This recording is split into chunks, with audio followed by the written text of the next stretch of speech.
Hello, everyone. Welcome back to our English podcast. My name is Jack, and I'm happy you're here. If you want to learn simple, real English, this podcast is for you.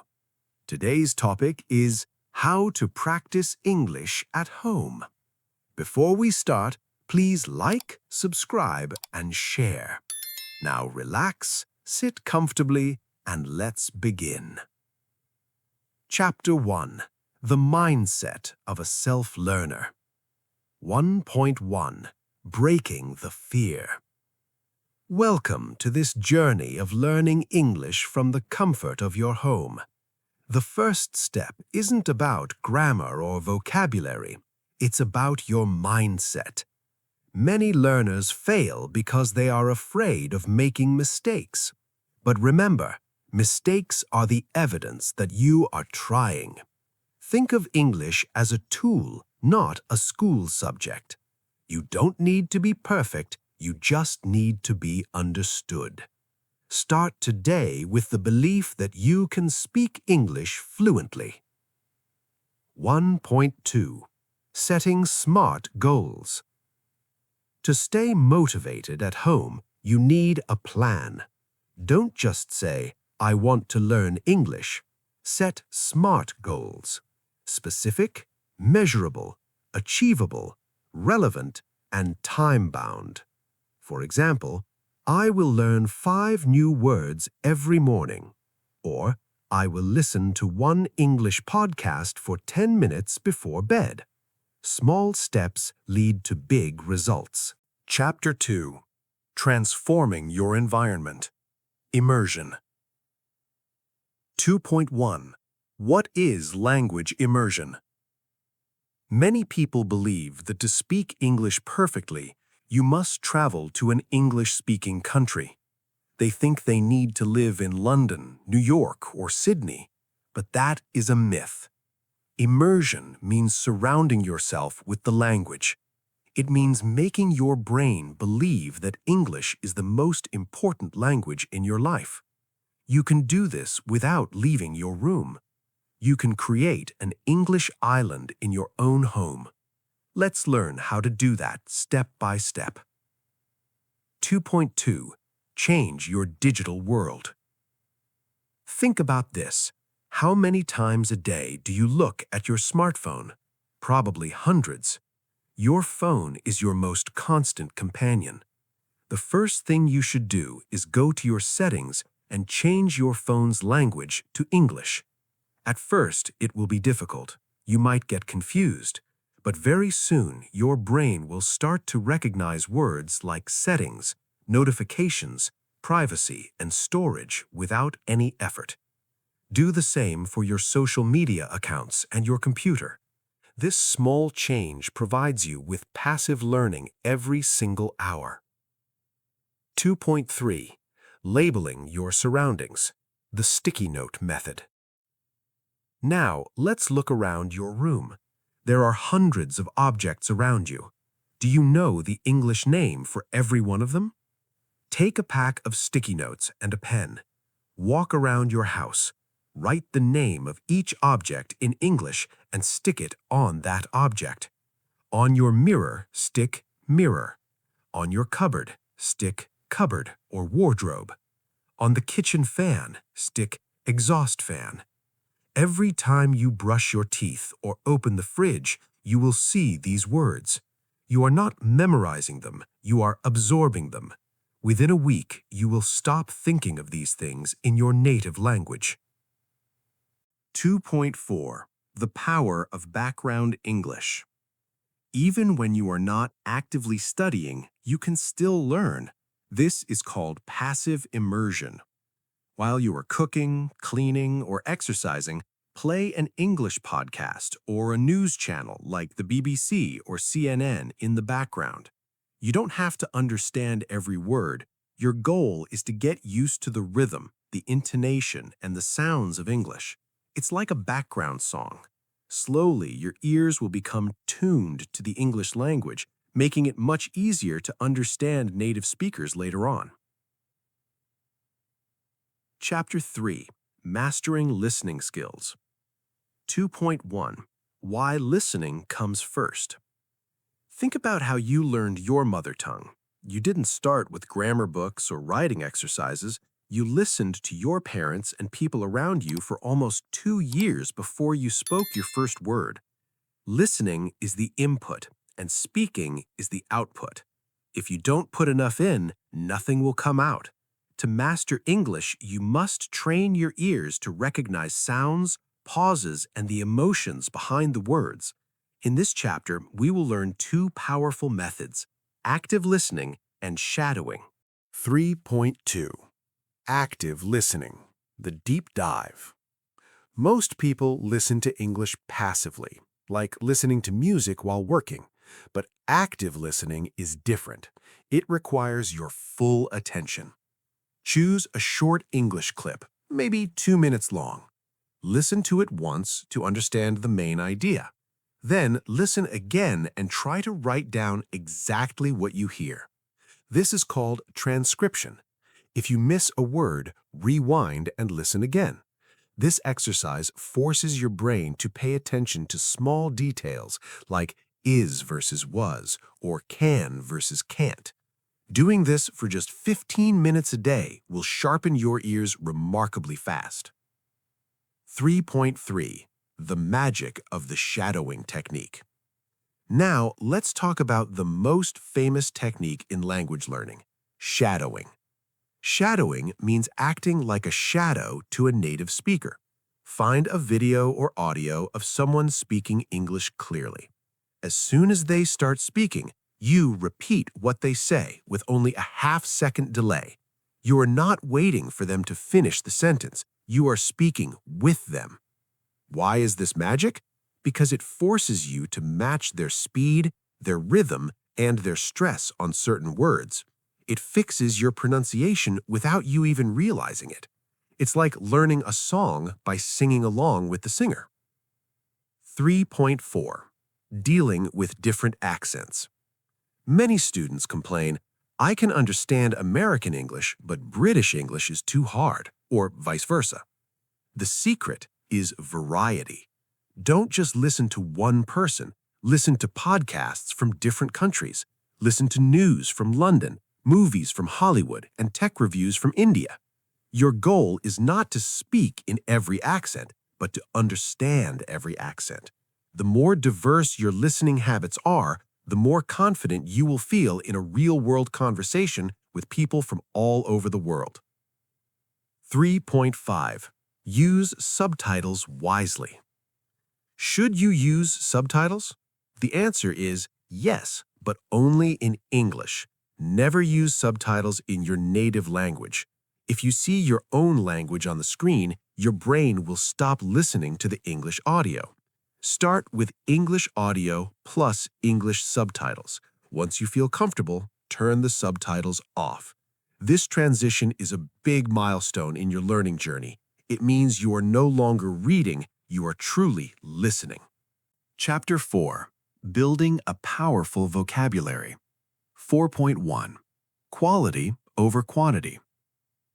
Many students think that to be fluent, they need to memorize the entire dictionary. This is a mistake. In daily life, native English speakers use only about 3,000 core words for 90% of their conversations. Instead of learning 50 random words in one day, focus on learning 5 words so well that you can use them in 5 different sentences. It is not about how many words you know, it is about how many words you can actually use while speaking. 4.2. The power of collocations. When you learn a new word, don't learn it alone. Words have friends they like to hang out with. These are called collocations. For example, don't just learn the word mistake, learn the phrase make a mistake. We don't say do a mistake. Similarly, we say fast food but quick shower.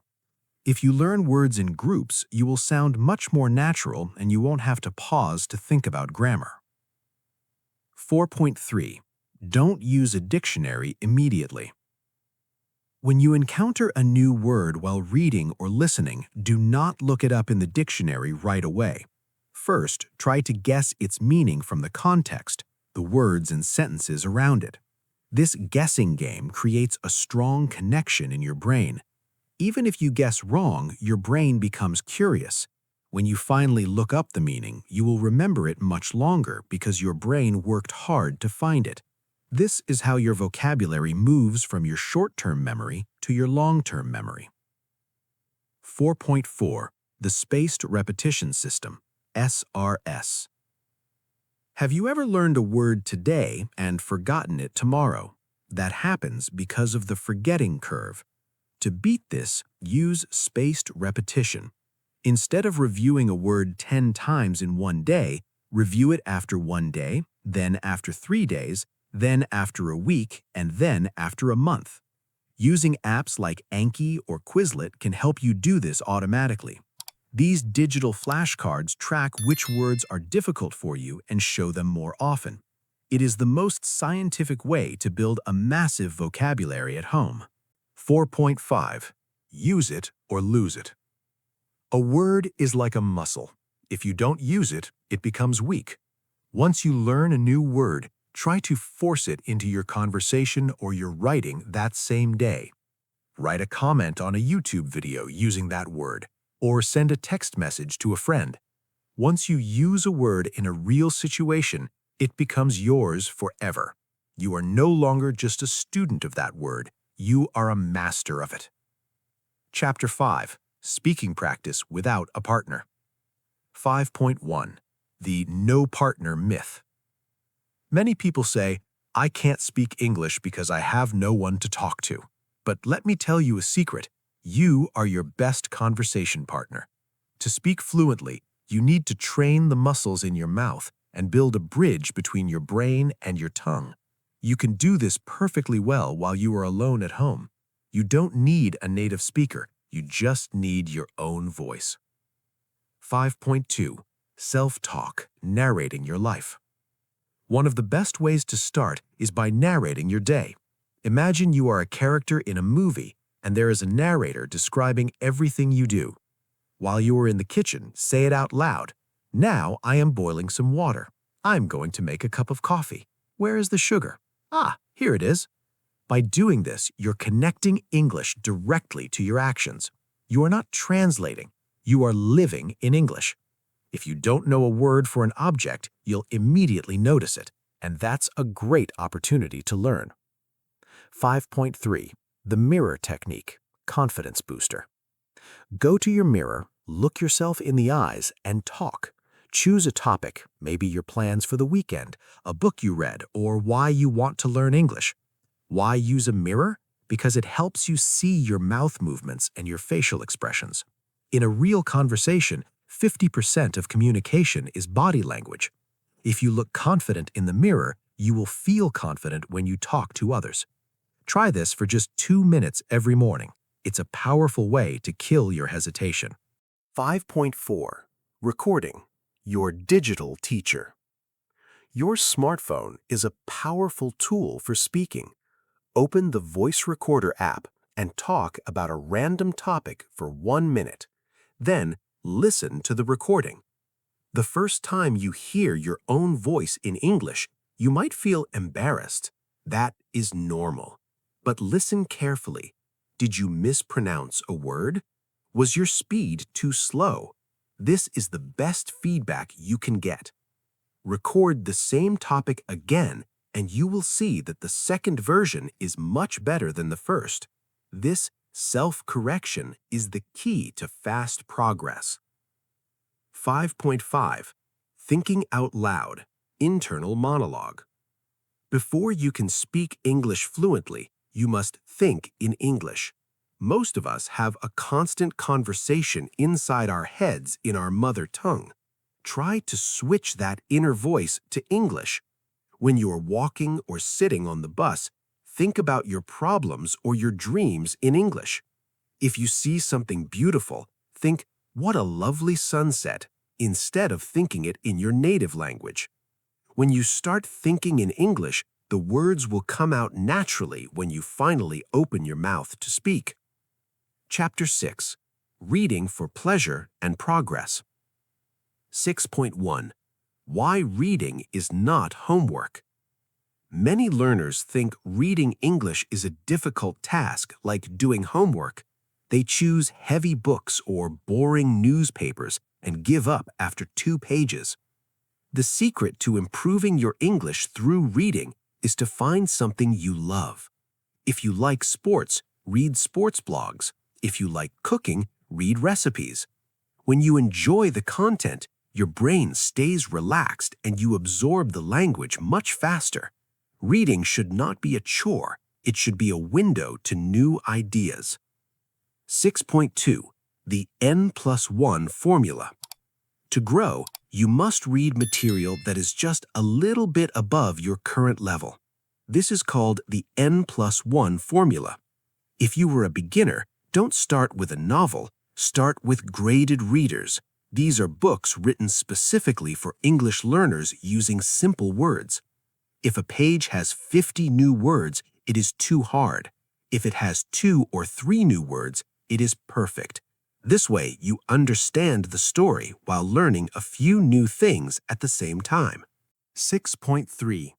Read aloud. The 2-in-1 exercise. Whenever you read at home, try to read out loud. This is a powerful 2-in-1 exercise. When you read silently, you only use your eyes. But when you read aloud, you use your eyes, your mouth, and your ears. You hear the rhythm of the sentences. You practice the pronunciation of difficult words. It helps you build oral confidence. Even 5 minutes of reading aloud every day will significantly improve the clarity of your speech. 6.4. Don't stop for every word. One of the biggest mistakes students make is stopping to check the dictionary every time they see an unknown word. This breaks your flow and makes reading boring. Instead, finish the paragraph first. Try to guess the meaning. If you still don't understand and that word seems very important, then look it up. Your goal is extensive reading, reading a lot of material for the general idea, rather than intensive reading where you analyze every single letter. The more you read, the more familiar English structures will become. 6.5. Diversify your reading. In the digital age, reading is everywhere. Don't limit yourself to books. Read the comments on your favorite YouTube videos. Read the captions of international creators on Instagram. Follow English news apps for short updates. By reading different styles of English, from formal news to casual slang, you become a well-rounded learner. You start to see how the same word is used differently in different situations. Chapter 7. Writing for Clarity. Why writing matters. Many students focus only on speaking and listening, but writing is where you truly understand how English works. When you speak, you are in a hurry. You don't have time to think about every rule. But when you write, you have time. You can look at your sentence and ask, is this the right tense? Or should I use a different adjective? Writing is like a slow-motion practice for your brain. It helps you organize your thoughts so that when you eventually speak, you sound more clear and professional. 7.2. The 5-Minute Daily Journal. You don't need to write a long essay every day. Start with a 5-minute journal. Every night before bed, write 3 to 5 simple sentences about your day. For example, today was a productive day. I went for a walk in the park. The weather was lovely. This habit does 2 things. First, it forces you to find words for your daily actions. Second, it creates a record of your progress. If you look back at what you wrote 6 months ago, you will be amazed at how much you have improved. 7.3. Thinking in structures, not rules. Instead of worrying about complex grammar rules, Focus on sentence structures. Try to play with your sentences. If you write, "I like apples," try to expand it. "I like red apples because they are sweet." Then try another way. "Although I like apples, I prefer oranges."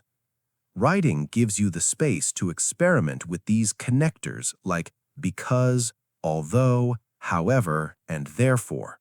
These are the glue that holds the English language together. Once you master them on paper, they will come naturally in your speech. 7.4. Using AI as a friendly tutor. In 2026, you have a huge advantage: AI tools. If you write something and you are not sure if it's correct, ask an AI like ChatGPT.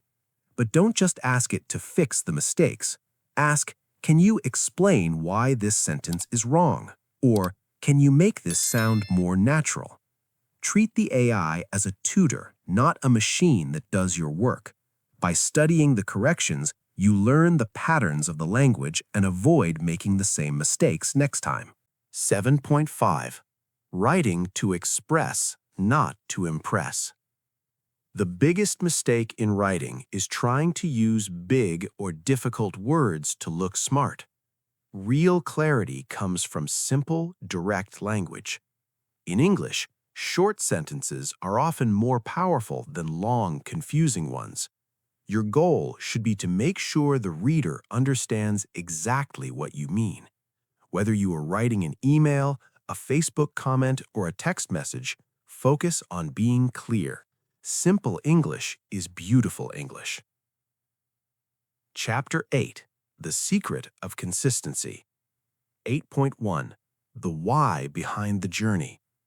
We have reached the final chapter.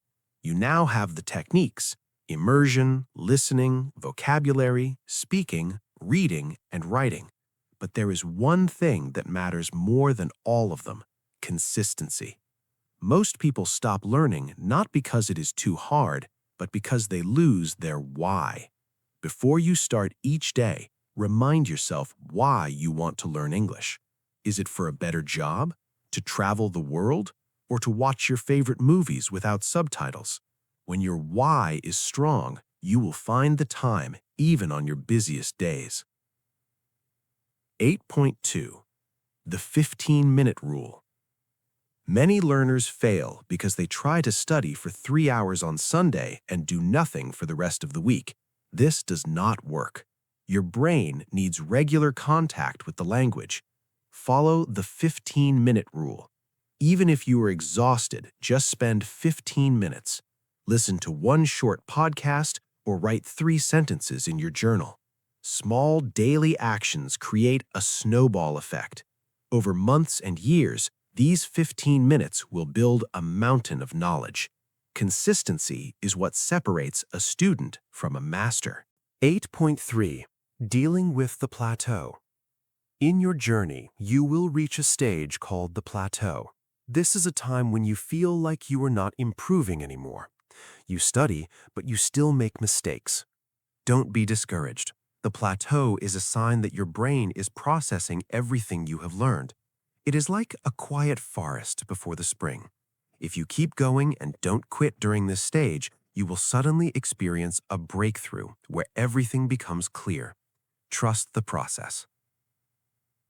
8.4. Turning English into a lifestyle. The ultimate goal of practicing at home is to stop studying English and start living in English. Don't make it a task on your to-do list. Make it a part of your life. Follow English-speaking chefs if you love cooking. Join online communities of English-speaking gamers if you love games. When English becomes the medium through which you enjoy your hobbies, you will learn it without even trying. At that point, you are no longer a learner, you are a speaker. 8.5. Celebrate your progress. Finally, be kind to yourself. Learning a new language is a brave thing to do. It takes courage to speak a language that is not your own. Celebrate your small wins. Celebrate the first time you understand a joke in English. Celebrate the first time you read a whole page without using a dictionary. You are doing something that millions of people dream of, but only a few actually achieve. Keep going. The world is waiting to hear your voice. Thank you for listening. Keep practicing every day. This is Jack. See you in the next episode. Goodbye.